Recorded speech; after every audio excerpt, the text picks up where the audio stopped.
Hallo liebe Hausbauhelden! Die Themen Reihenhaus und Doppelhaus, die sind gerade stark nachgefragt. Warum ist das so? Naja, die Hauspreise steigen und Grundstücke sind zunehmend Mangelware. Da kann es sinnvoll sein, ein Reihen- oder Doppelhaus zu bauen, statt der klassischen Variante, dem freistehenden Einfamilienhaus. Die Pro-Argumente: Ihr könnt so Kosten sparen, es hat energetische Vorteile und ihr benötigt dafür eventuell eine geringere Grundstücksfläche.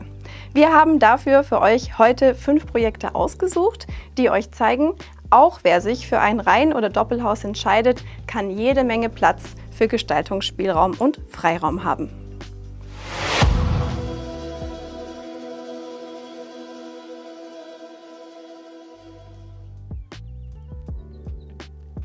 Das erste Beispiel ist ein sogenannter Dreispänner, also 3 nebeneinander angeordnete Wohneinheiten. Das Ensemble aus 2 Reihen-Endhäusern und einem Reihen-Mittelhaus wurde von einem Schweizer Immobilienentwickler geplant und vom deutschen Hausanbieter Schwörerhaus in Holzfertigbauweise realisiert. Das äußere Erscheinungsbild mit Flachdach und zurückgesetztem Attikageschoss in Kombination mit Teilholzfassade war vorgegeben. Überdachte Terrasse, Balkon und Dachterrasse bieten viele Sitzmöglichkeiten unter freiem Himmel. Bei der Ausstattung gab es zahlreiche Individualisierungsmöglichkeiten.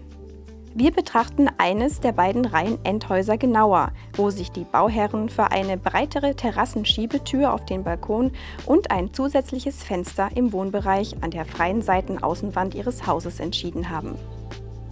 Die Abmessungen des Reihen-Endhauses betragen ca. 6,1 x 11,1 Meter, die Netto-Grundfläche insgesamt rund 133 Quadratmeter. Die Wohnfläche verteilt sich platzsparend auf 3 Etagen.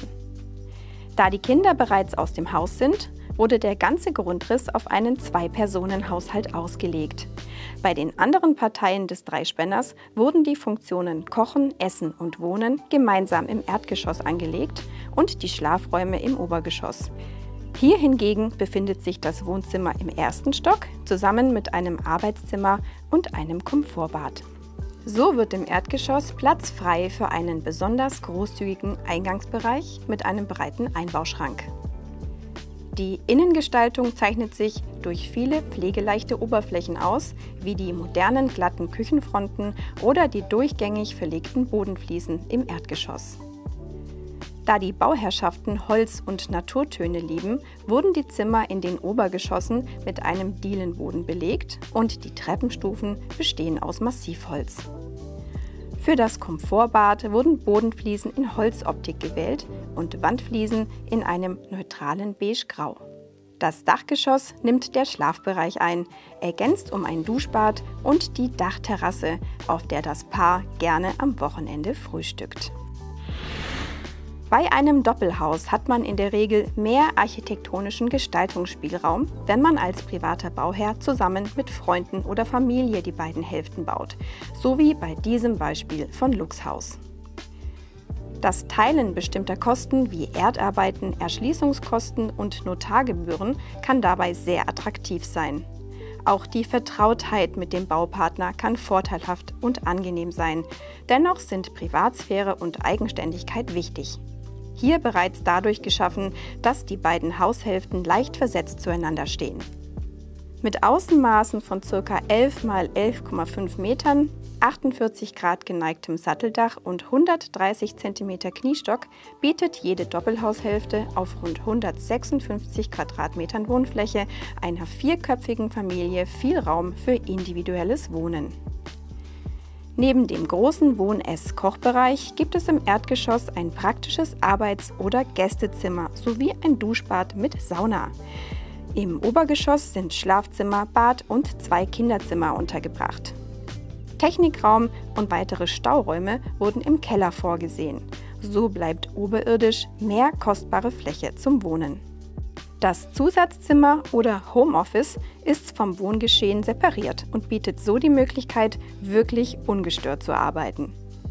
Küche, Essen und Wohnen sind mit pflegeleichten Fliesen in Holzoptik ausgestattet und gehen offen ineinander über. Der Küchenblock trennt den Kochbereich vom Essplatz. Bodentiefe Hebeschiebetüren führen auf die Terrasse. Ein wahres Paradies sind die mit rund 20 Quadratmetern sehr großen Kinderzimmer, die von 2 Seiten belichtet werden und durch die Flachdachgauben zusätzlich Stehhöhe erhalten. In der Nähe von München sind Wohnraum und Bauland schwer zu bekommen. Der Fertighaushersteller Streif hat hier 4 Reihenhäuser gebaut. Das Reihenendhaus bewohnt eine 3-köpfige Familie. Die Architektur des Hauses ist durch eine zweigeschossige Bauweise mit Flachdach gekennzeichnet und in vorgefertigter Holzfertigbauweise auf einem Betonnutzkeller mit knapp 62 Quadratmeter Größe errichtet. Im Erdgeschoss befindet sich der mit 45 Quadratmeter großzügige Wohn- und Essbereich mit offen gestalteter Küche. Durch ein halbhohes Wandelement wird eine gemütliche Fernsehecke gebildet. Weiterhin befinden sich im Erdgeschoss des Reihenendhauses noch eine geräumige Diele, ein Gäste-WC und das Treppenhaus.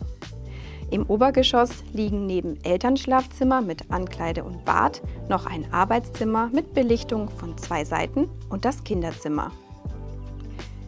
Die Geschosstreppe wurde als geschlossene Massivholztreppe ausgeführt. Der Kellerabgang ist abgeschlossen und damit thermisch getrennt, da es sich um einen Nutzkeller handelt. Möbliert wurde das Reihenendhaus im hellen Retro-Look. Der strapazierfähige Vinylboden in Holzoptik unterstreicht das gemütliche Ambiente.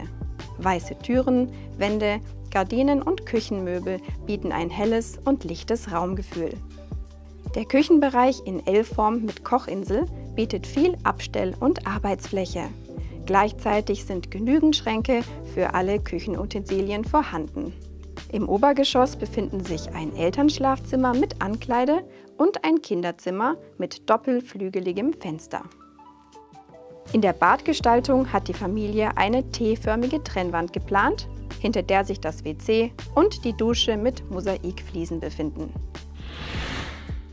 Beim 4. Beispiel handelt es sich wieder um ein Doppelhaus, welches aber dank stimmiger Fassadengestaltung auf den ersten Blick kaum als solches zu erkennen ist.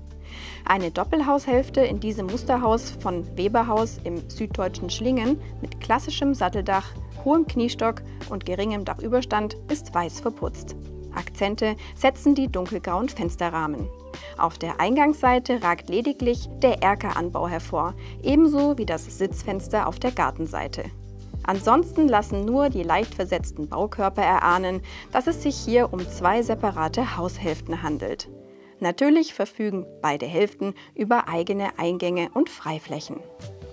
Das Musterhaus verfügt über 150 Quadratmeter Wohnfläche, was schon mal zeigt, Doppelhaus muss nicht gleichbedeutend sein mit beengtem Wohnen. Von der Diele aus erreicht man rechter Hand das Duschbad und links befindet sich das geräumige Arbeitszimmer im vorher genannten Erkeranbau. Dank des Duschbads in unmittelbarer Nähe kann dieser Raum statt als Homeoffice auch wunderbar als Gäste-, Schlaf- oder Jugendzimmer genutzt werden. An der gewändelten Geschosstreppe vorbei gelangt man in den weitläufigen, 45 Quadratmeter großen Wohn-, Koch- und Essbereich. Er ist in L-Form angeordnet, was die Nutzungsbereiche sinnvoll zoniert. Der Kochbereich ist zusätzlich noch durch eine Wandscheibe optisch vom Essbereich abgegrenzt. Dennoch bleibt das Raumgefühl offen. Dies wird noch verstärkt durch die große Übereckverglasung vom Wohnzimmer zum Garten hin. Besonders zelebrieren lässt sich der Blick etwas weiter hinten am großen Sitzfenster. Platz für die privaten Rückzugsräume für eine 4-köpfige Familie bieten die 3 fast gleich großen Zimmer im Obergeschoss. Das Elternschlafzimmer und eines der Kinderzimmer verfügen über 17 Quadratmeter. Der 3. Raum ist mit 16 Quadratmeter kaum kleiner. Diskussionen über die Zimmeraufteilung sollten sich hier also in Grenzen halten. Im Obergeschoss befindet sich dann noch das Familienbad mit Walk-in-Dusche und Badewanne.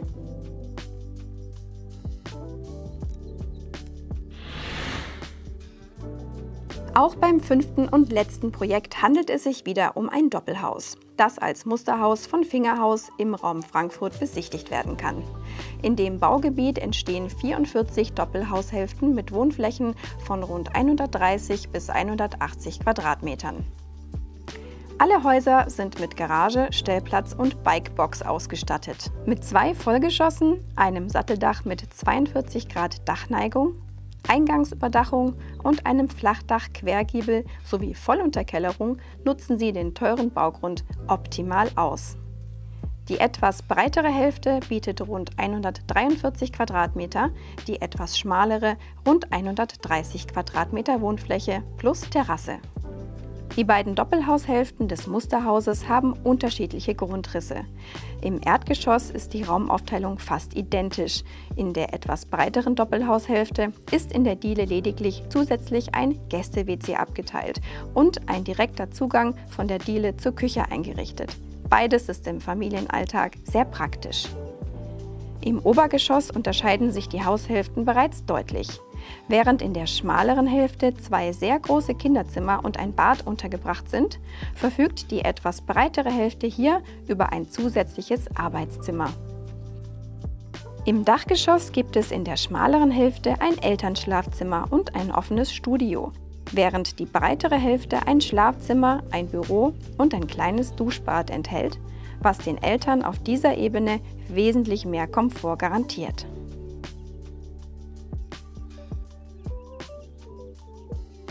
Da im schmaleren Haus in der Diele kein WC abgetrennt ist, bleibt hier Platz für eine lange Einbaugarderobe mit Sitzbank. Der Essplatz liegt neben der Treppe mit gewendetem Antritt. Der Wohnbereich ist durch die 2 bodentiefen Fensterelemente hell und freundlich. Unterm Dach endet die Treppe in einem offenen Studio, was einen großzügigen Raumeindruck schafft. Das war unsere Top 5 zu Reihenhäusern und Doppelhäusern. Wie gefällt euch die Idee, auf diese Weise zu bauen und so eventuell kosteneffizienter unterwegs zu sein? Ist das für euch überhaupt eine Option oder gehört für euch der Traum vom freistehenden Einfamilienhaus einfach mit dazu? Schreibt uns eure Meinung dazu gerne in die Kommentare. Und wie immer gilt, wenn euch das Video gefallen hat, dann lasst uns ein Like da und abonniert unseren Kanal. Und aktiviert auf jeden Fall die Glocke, denn dann werdet ihr immer informiert, sobald wir ein neues Video veröffentlichen.